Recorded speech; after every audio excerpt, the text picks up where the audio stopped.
pessoal, vamos lá. Nós estamos falando do adimplemento das obrigações e agora nós vamos ver alguns aspectos bem importantes acerca do pagamento, né?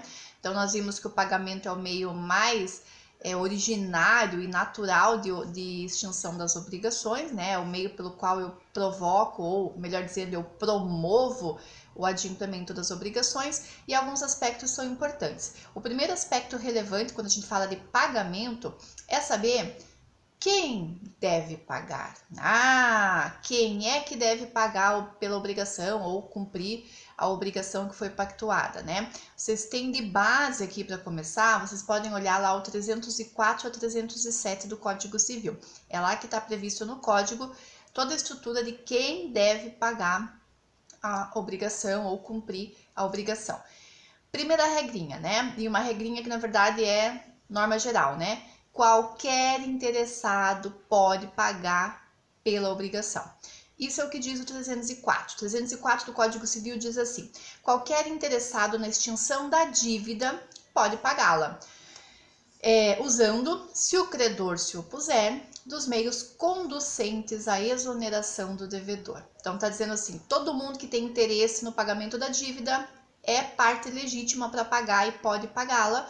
E se o credor se opuser, se aquele que tem para receber o crédito não quiser que você pague, você interessado, você pode usar dos meios legítimos previstos na lei, como por exemplo uma ação de consignação em pagamento, para fazer esse pagamento e cumprir a obrigação.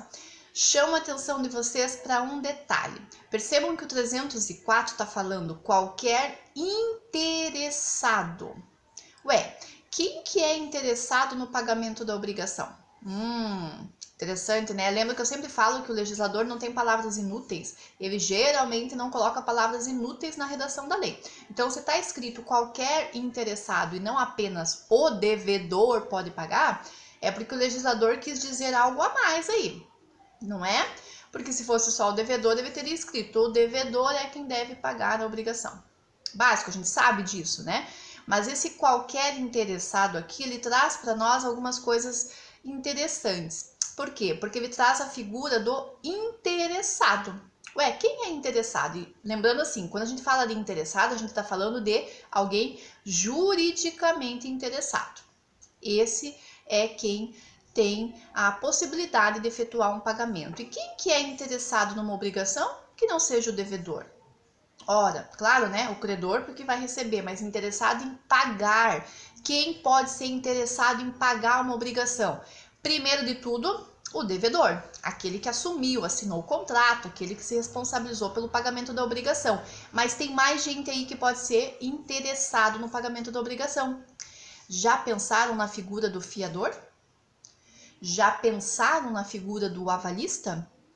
Ou daquele sujeito que comprou um imóvel que está hipotecado, que tem uma dívida pendente registrada e ele quer se ver livre disso e quer transferir o imóvel para o nome dele? Ele é ou não é um interessado? É.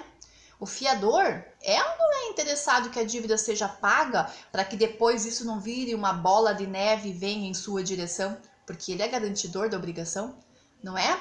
Então pode ser que o fiador tenha interesse em pagar a obrigação no tempo certo, mesmo o devedor não o fazendo? Pode ser. O avalista lá nos títulos de crédito pode ser? Pode ser também. Então, interessado é todo aquele, para o direito civil, que tenha de alguma forma medo ou receio de sofrer constrição patrimonial por conta daquela dívida. Então, interessado, quando o código fala em interessado, ele está falando em pessoa interessada, é aquela pessoa que de alguma forma pode ter o seu patrimônio atingido pelo inadimplemento daquela obrigação. Então, é o fiador, é o avalista, é o garantidor de alguma obrigação, é o sócio de uma empresa que pode ter o seu patrimônio atingido pelo inadimplemento do outro. Então, todo aquele que está numa relação e que pode, de alguma forma, ter o seu patrimônio, o seu dinheiro atingido por conta do inadimplemento daquela obrigação, por conta do não pagamento, não cumprimento daquela obrigação. Então, esse é o juridicamente interessado no cumprimento da obrigação. Então, tenhamos isso em mente quando a gente lê o 304, tá? E aí eu coloquei ali, para vocês é interessante ver, a gente tem uma nomenclatura no direito civil, um tal de solvens e um tal de accipiens, né? Solvens é o terceiro interessado aqui. O terceiro interessado que paga a dívida vai se chamar ou vai receber o nome, a doutrina que veio com essa nomenclatura, e a gente acaba vendo por aí, então é importante saber. O terceiro interessado que paga a dívida recebe o nome de solvens, porque ele solveu a dívida, né? Solveu, solvens. E aquele que vai receber a dívida, o credor, ele é o accipiens, de receber, né? Accipiens é quem recebe, solvens é quem paga a obrigação, cumpre a obrigação. E o terceiro interessado, então, pela disposição do 304, é que ele pode assumir a posição de solvens, ok?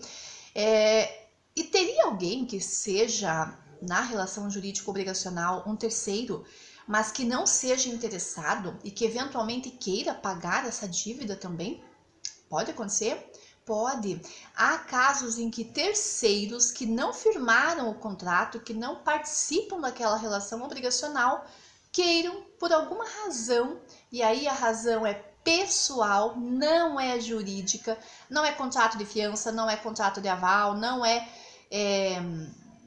aval, não é fiança, não é nenhum tipo de garantia, não é nenhum tipo de constrição que está sobre o bem, não é nada disso, não tem nada disso, nada jurídico. Eu quero pagar a dívida do fulano porque eu tenho com ele um vínculo pessoal muito forte. Pode acontecer? Pode. Aí esse a gente diz que ele não é interessado, ou ele é um terceiro não interessado. Por exemplo, o pai que quer pagar a dívida do filho, né? Aí faz uma assunção de dívida e assume aquela obrigação e paga em nome do filho. É a mãe que vai pagar para alguém, o padrinho, um amigo que vai poder pagar a dívida, mesmo não sendo juridicamente terceiro interessado. Existe então essa possibilidade? Existe, tá? Só para deixar claro para vocês que existe essa possibilidade.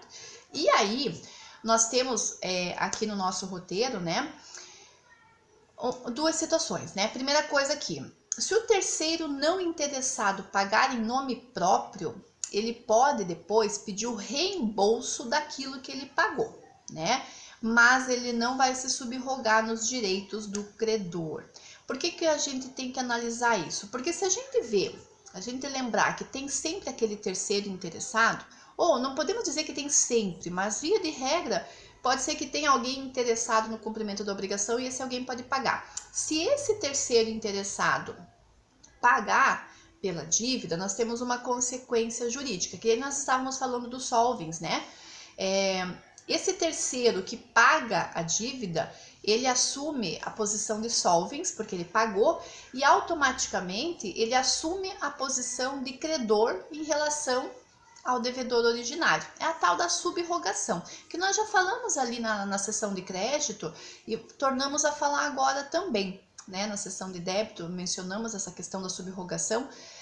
O que é subrogação? Eu me subrogo, eu me coloco no lugar daquela outra pessoa. Então, eu, terceiro interessado, que paguei a dívida do verdadeiro devedor, eu me subrogo agora na posição de credor desse devedor. Então, eu paguei a dívida dele, agora ele paga para mim, porque eu paguei uma dívida que era dele. Só paguei porque eu era interessado no pagamento, porque senão eu podia sofrer depois as consequências jurídicas do inadimplemento, tá? E aí, eu coloquei para vocês aqui que se o terceiro não interessado é quem paga, não vai haver essa subrogação, né? Ele pode depois pedir o reembolso do que ele pagou, ele pode dizer lá, filho, eu paguei a dívida para você, eu sou não interessado juridicamente, mas eu quis assumir essa obrigação.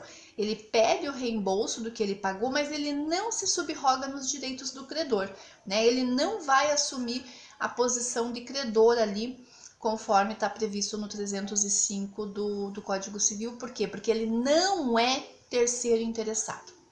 Então, para fechar esse entendimento aqui, talvez tenha ficado distante uma conexão da outra.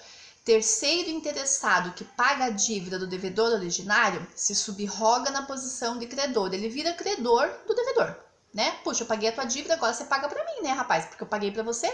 Então, isso é subrogação. Se o terceiro interessado pagou, ele se subroga. Agora, o terceiro que não é interessado e que paga em nome próprio, ou seja, eu mesmo vou lá para o credor e me apresento como pai do devedor. Eu digo, eu sou o pai dele. Eu vou pagar por ele. Paguei em nome próprio. Eu, pai, pagando a dívida do filho. Não há subrogação, mas se eu quiser, eu posso pedir depois para o filho que ele me reembolse do valor que eu paguei. Mas é uma relação estritamente pessoal, não interfere na relação com o credor originário da obrigação, ele não participa disso, ok? Mas se o terceiro não interessado paga em nome do devedor, tem uma outra consequência jurídica também. A obrigação vai se extinguir e aí eu não tenho direito de regresso nenhum, nem sequer posso pedir reembolso, porque eu fui lá e paguei a dívida em nome do devedor. É como se fosse o pai que vai lá e paga a dívida do filho, mas ele diz, eu estou pagando em nome do meu filho, estou pagando por ele, não sou eu, pai, que estou pagando, é ele que está pagando, eu pago em nome do próprio devedor. E aí nós temos, né, quando o terceiro não interessado paga em nome do devedor, ele fez isso por mera liberalidade, porque ele podia ter pago em nome próprio, pelo menos ele teria direito ao reembolso, mas ele pagou em nome do devedor, então quando ele paga em nome do devedor e ele é terceiro não interessado, juridicamente não seria afetado pelo inadimplemento, a obrigação vai se extinguir porque ele pagou e não há direito de regresso, ele não pode pedir reembolso pelo que foi pago, tá? E aí nós vamos falar do artigo 306 por fim, que é o artigo que diz que se o devedor tinha meios de impedir a cobrança, o terceiro que pagar sem a sua autorização não terá direito a reembolso nenhum. Quer dizer o que aqui esse artigo 306? O devedor não pagou porque ele sabia que não era devido aquele crédito, porque estava, por exemplo, prescrito. Então, o filho não pagou a dívida porque sabia que estava prescrita e essa cobrança era, portanto, indevida. Sem saber disso, o pai dele foi lá e pagou a dívida. E pagou em nome próprio, gerando direito a reembolso. O que acontece nesse cenário? O devedor vai ficar muito possesso, porque ele vai dizer, pai, não era para você ter pago a dívida, essa dívida estava prescrita, foi por isso que eu não paguei.